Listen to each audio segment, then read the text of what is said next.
உன் பாதம் தொட்டு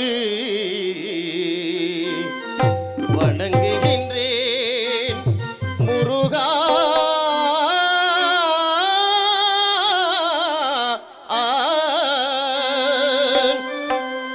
சந்தனம் மணக்குது, குங்குமம் ஜொலிக்குது, சந்தனம் மணக்குது, கற்பூரம் ஜொலிக்குது.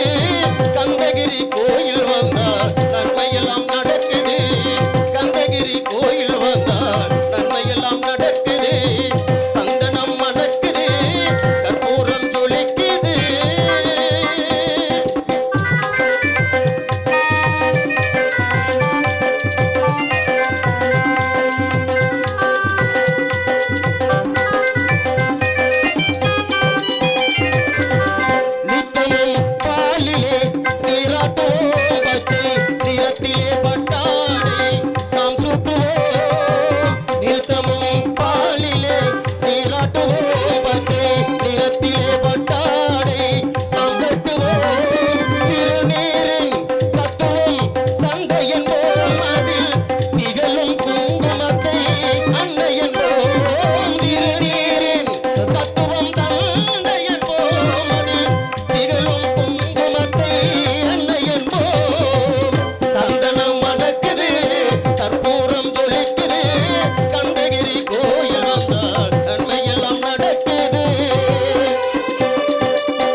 நாங்கள் நடிக்கக்கூடிய இந்த நாடகத்தில் எவ்வித குறைகள் இருந்தாலும் அந்த குறைகளை மன்னித்து எங்களுக்கு விடியும் வரை ஊக்கமும் உற்சாகமும் கொடுக்க வேண்டும் என்று உங்களிடத்திலே அன்போடு வேண்டி கேட்டுக்கொண்டு என்னுடைய பதியை துவங்குகின்றேன்.